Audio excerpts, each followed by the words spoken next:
vous des choses comme ça pour vous éclairer, qu'on ne puisse pas vous mentir et vous manipuler. Je n'aime pas la manipulation. Parce que je suis le premier. Si je me rends compte que les gens qui vont venir viennent des prisons incarcérales, il y a Bango, il y a Américains. D'ailleurs, ça n'existera même pas. Ça ne peut même pas être conçu que les gens qui sont américains, on les envoie là-bas en Afrique, au Congo. Non, ce sont les migrants qui on a refusé les papiers par l'immigration. Et qui les États-Unis a demandé de quitter les États-Unis et que leur délai était terminé. Ces gens-là ont droit de revenir aux États-Unis ou d'appliquer qu'après 10 ans. C'est ça la loi d'immigration. Quand tu as fait tes histoires d'immigration, ça n'a pas marché et que tu as échoué tout, tu as fait les recours et les juges ont dit que non, yo, bimara mboka oyo. Quand un juge américain dit que bima, oh bimara, et tu pars, après 10 ans, tu as le droit de rentrer aux États-Unis ou d'appliquer pour revenir. Mais moins de 10 ans, non. Ça, c'est pour les migrants qui ne sont pas des bandits. Maintenant, pour ces bandits-là, pour ceux-là qui ont peur de venir aux États-Unis, je peux vous dire la vérité. Ce n'est pas toi, tu viens, tu habites dans ton coin, chez toi à la maison, les bandits vont venir comme ça te tuer, on tue aux États-Unis partout. C'est faux. Vous avez les mythes dans vos têtes. Il faut que vos enfants soient impliqués dans les drogues. Ils vendent ces drogues-là, ou bien ils sont utilisés dans ces choses-là des drogues, ou bien sont eux qui cherchent des copines pour ces garçons-là où c'est fixé dans les drogues. C'est là où ça devient maintenant dangereux pour vos enfants. Dans tout ce qui se passe ici, il n'y a pas seulement comme ça, là. Non. Quand tu vois en route les gens se tirer, ça veut dire quoi? C'est piéger un groupe de cartels donné et mécontent de notre groupe de cartels, ou bien ils ont su que tu les as accusés à la police, ils sont au courant, ils commencent à vous traquer. Là, ça peut arriver randomly en route. Quand ils se retrouvent, les deux groupes, chacun a une arme, ils vont se tirer en route. La police va venir, ils seront arrêtés, ils seront aussi tués. Mais s'ils sont bons, ils vont fuir. Et on fait des enquêtes, on les arrête, ils vont dans des prisons, donc maximales, tout ça qu'on sort. Mais c'est pas quelqu'un qui va bouiller, dans la communauté, les enfants sont bien, ils ne sont pas dans des choses là bêtes, et puis on commence à tirer. Non, c'est pas comme ça, c'est pas vrai. C'est pas vrai. Il y a eu un moment où les Arabes n'étaient pas contents des Américains. Ils ont commencé à saboter, à dans les écoles tuer les gens et comme ça. Ça arrive. Parce que chez eux, les gens ont les armes. Nous avons aussi dit à nos enfants, soyez aussi armés. Si quelqu'un vient, il ose, toi aussi tu les tues avant. Et la vie continue. Voilà. Donc, j'ai essayé d'être clair. Il y a aussi des retombées économiques sur les contrats des immigrants qui gagnent à zone la contrat. Maintenant, je ne vous dis pas maintenant. Maintenant, je vais aussi vous lire sur le contrat américain avec le Congo. Je voulais d'abord vous expliquer pour que vous puissiez d'abord comprendre que c'est comme ça. Donc, il y a deux sortes de prisons aux États-Unis. De toute façon, il y en a même 3, même 4. Il y a les gens qui vont dans ce qu'on appelle jail. Jail, c'est quand tu commets une bêtise comme ça, peut-être tu as tapé ta femme ou ta femme t'a tapé et que la police vient chez toi, on te prend, tu vas dans les jails. Ce sont des prisons de quartier. Et tu peux rester là-bas même 6 mois, 2 mois, 3 mois, une année. On appelle ça jail. Il y a un temps limité là-bas. Et ça, c'est parce que tu as tapé. Si tu tues ta femme ou ta femme t'a tué, sache que tu ne pars pas au jail. On change de prison. Parce qu'il y a aussi au Bomimutu. Au commune de la prison, et ça bongo. Maintenant, quand tu es arrêté parce que tu avais l'arme ou tu as tiré et qu'on sort, il y a les prisons de sécurité maximale. Ça sont d'autres prisons aussi, des malfaiteurs. On ne peut pas prendre quelqu'un qui a été arrêté parce qu'il avait giflé son enfant ou bien parce qu'il s'était battu en route et puis on va les mettre dans les prisons là où il y a ces gens-là, des criminels. Mais au coup, tu ne feras même pas 4 mois, tu ne feras même pas 1 mois. Tu seras la femme de tous ces bandits-là. Ils ne feront pas faire ça. Ils ne vont pas faire ça. Donc, c'est-à-dire que tu es aussi un bandit. Il faut s'appeler dans ma casse pour payer aux moi, c'est la prison qu'on a payé à Yopé. Mais ce n'est pas ce que vous croyez là.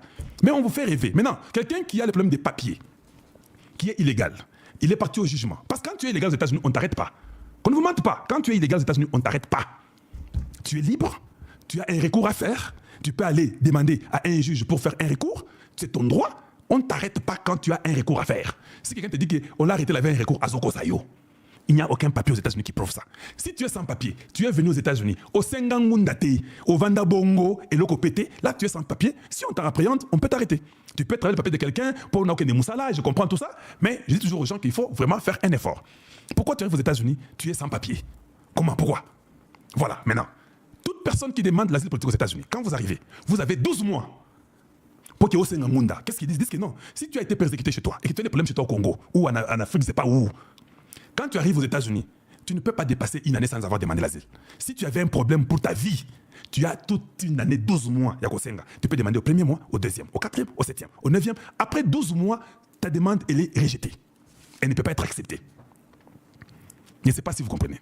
Il n'y a qu'une seule personne aux États-Unis, Alekissa 12 mois. Mutumoko, Alekissa 12 mois, Bapese Mikanda. Oui, c'est la sœur de ma femme, Essili. Après une année, après ce qui 2-3 ans, Bapesa papier. Oui, c'est comme ça, c'est la vérité. Je ne suis plus dans ces choses-là. Kaka, elle, il n'y a pas quelqu'un d'autre. Tu vas voir les gens qui n'ont pas de papiers après l'année, ils vont venir chez toi. Maintenant, aide-moi aussi. Tu avais aidé ta belle-sœur. Oui, je l'avais fait. C'est pas aujourd'hui. Hein. Ça fait très longtemps. Elle seule. Vous tous là, vous devez demander avant. Maintenant, les gens font du n'importe quoi quand on n'a pas de papier. Il peut trouver une femme américaine ou je sais pas quoi. T'as ce Bali, moi c'est mon nene le cola tono, bala na yoka papa parce que aux papiers t'es sur sali bongo. Voilà, ce sont des choses qui arrivent et tous les Congolais connaissent ces réalités là. Maintenant, quand on t'arrête, c'est quand tu as déjà dépassé toutes ces étapes là. Au balaté, tu n'as pas une femme américaine, tu n'as rien, et puis tu n'as pas de papier, on t'a déjà refusé, on t'a dit qu'on va te déporter chez toi. Ce sont ces gens-là qui sont en détention. Ces détentions-là sont différentes des détentions de criminalité. Ce sont ces gens-là que les États-Unis disent que non, Bango, séjour ici et Sili, Tolingi Balongwa, toujours le pays, Bazi, 6 pays, le 7e pays maintenant c'est le Congo démocratique, il peut prendre, je ne sais pas, jusqu'à présent, les 6 pays-là ont pris 300 personnes. Tous ces 6 pays-là, divisés par 300 personnes, ça veut dire que chaque pays avait pris 50, je pense. Les Congos, on ne sait pas, ils auront 10, 15, 20, je ne sais pas combien, de ces migrants-là qui n'ont pas eu des papiers et qui ont été pris en détention. Maintenant, pour les avoir, il y a un deal. On vous donnera quoi en retour? Les gens ne savent pas. Qu'est-ce que les États-Unis vont donner au Congo en retour? C'est vrai que les États-Unis ont dit que je vais tout prendre en charge. Je vais tout payer. C'est vrai, ce n'est pas ça. Le problème n'est pas de tout payer. Tu dois tout payer, c'est normal. On les a diltés. Dis les gens qui ont nous, on aura quoi en retour? Oh non, nous allons vous donner 7 milliards pour que vous puissiez faire tous vos recensements. Je vais dire oui.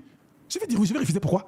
Si nous devons faire les recensements de tous les Congolais et nous prenons 22, 23 migrants qui n'ont pas eu de place aux États-Unis mais qui ont une bonne vie, ils peuvent être médecins ou quoi, qui viennent je ne sais pas de quel pays, ils sont venus de la France ou de la Belgique ou parce qu'il y a des Belges qui demandent des papiers aux États-Unis, tout comme les Français ou les Anglais, je ne sais pas qui. Allez, on va les refuser. Pourquoi? On les prend, temporairement ils sont là. Mais les Congos avaient mis un très bon piège que je vais vous lire. Alors rapidement, pour y arriver, d'abord je commence par, parce qu'il faut toujours tout voir, il faut montrer aux Congolais tout, il ne faut pas cacher, il faut que tout le Congolais sache. Il y a des bossos.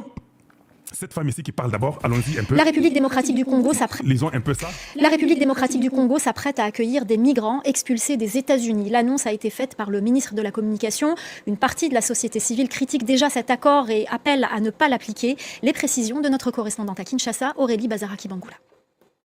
L'accueil des migrants venus des États-Unis se fera dès ce mois d'avril, selon les autorités congolaises. Kinshasa précise qu'il ne s'agit pas d'un accueil permanent, mais bien d'un dispositif d'accueil temporaire, que cette mesure est financée par le Trésor américain et que cet accueil se fera dans le respect des lois congolaises et des impératifs de sécurité nationale. Alors jusque-là, ces discussions sur ce sujet entre la République démocratique du Congo et les États-Unis étaient restées secrètes. Et même si l'annonce a été faite, il y a encore peu de détails sur ce dispositif d'accueil. On ne sait pas encore combien de personnes seront concernés et leur nationalité, et surtout on ne sait pas ce que la RDC obtient en contrepartie. Alors depuis près d'un an...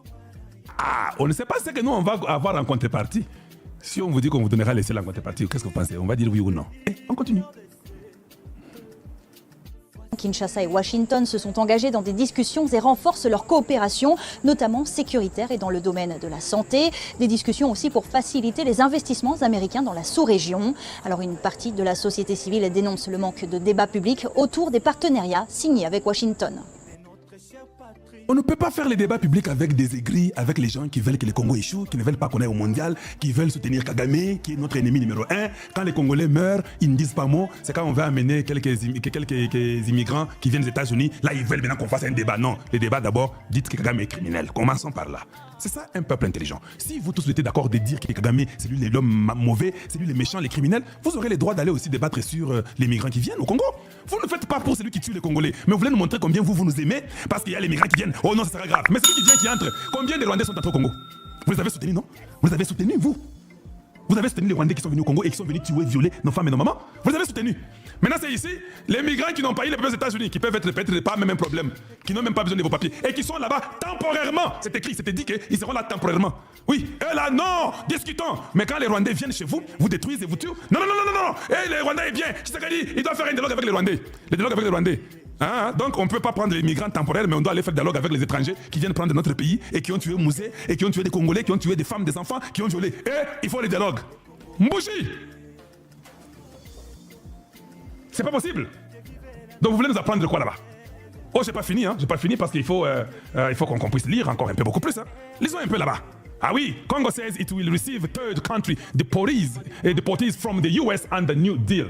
Je vais mettre en français pour vous, ça va être très rapide. Mettons en français. Allez, on y va d'abord. Le Congo dit qu'il recevra des déportés des pays tiers des États-Unis dans le cadre d'un nouvel accord. Kinshasa, Congo. Le Congo recevra certains migrants dans le cadre d'un nouvel accord dans le cadre du programme des pays tiers de l'administration Trump, a déclaré dimanche son gouvernement, la dernière nation africaine de ce type à recevoir des migrants expulsés des États-Unis. On ne parle pas des criminels, des migrants, je vais vous expliquer la différence. Les déportés commenceront à arriver au Congo ce mois-ci, a indiqué le ministère congolais des communications dans un communiqué, sans plus de détails sur la date ou le nombre de déportés attendus. Il a décrit l'arrangement comme un arrangement temporaire qui reflète l'engagement du Congo envers la dignité humaine et la solidarité internationale. Cela viendrait avec 0 coût pour le gouvernement avec les États-Unis, couvrant la logistique nécessaire, a-t-il déclaré.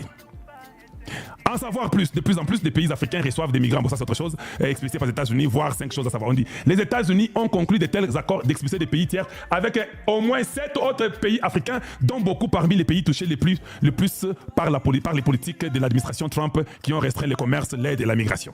L'administration Trump a décidé au moins 40 millions pour expulser environ 300 migrants vers les pays autres que les leurs, selon un rapport publié récemment par les personnels démocrates de la Commission des relations étrangères du Sénat. Les avocats et les militants ont soulevé des questions sur la nature des accords avec les pays d'Afrique et ailleurs. Plusieurs des pays d'Afrique qui ont signé de tels accords ont des gouvernements notoirement répressifs et des mauvais bilans en matière de droits de l'homme, y compris Etswani, le Soudan du Sud et la Guinée équatoriale. On dit une pomme de discorde clé dans de nombreux accords de ce type et qu'il implique de nombreux migrants avec des ordonnances de protection d'un juge américain de l'immigration pour ne pas être renvoyés dans leur pays d'origine pour des préoccupations majeures en matière de sécurité. Donc si quelqu'un vient au Congo, il est de Tunisie, on ne peut pas les renvoyer en Tunisie. Les juges américains refusent, comme c'est temporaire, de les renvoyer jamais en Tunisie. Vous les gardez là-bas temporairement jusqu'à ce qu'on trouve une solution pour lui. Le gouvernement du Congo a déclaré qu'aucun transfert automatique des déportés n'était prévu. Il n'y a pas un transfert automatique n'était prévu. Ajoutant, chaque situation fera l'objet d'un examen individuel conformément aux lois de la République démocratique du Congo et aux exigences de sécurité nationale. Nous sommes dans l'idée de cas par cas. Et je ne sais pas où, nous c'est cas par cas. Les cas viennent, nous les traitons. Nous trouvons que tu es un mauvais Rwandais, on dit solution, on ne les prend pas. On ne les prend pas, nous disons non. Ça sera cas par cas, ce n'est pas automatique. En contrepartie, on ne sait pas ce que nous aurons, mais je vais dire pour vous, je vous dirai ce que nous aurons en retour. Si, en retour, et qu'on va donner les armes et que les Rwandais seraient vraiment chassés totalement, moi je vais refuser pourquoi. Dites-moi un peu, je vais refuser pourquoi. Pour qu'il y ait 32 immigrants qui viennent, je ne sais pas, du Pérou. Koutou, si moi je suis encore au gouvernement, je vais me rassurer que tous les migrants là, basent là-bas Mindele pour que je puisse les traquer facilement chez moi. Je ne veux pas les noirs. Oui, il faut baser là-bas Mindele. Parce qu'on peut les traquer facilement, même si nous avons des retards de papier. Et ça, c'est l'œil nu, la nature nous aidera à comprendre que Mindele, c'est temporaire.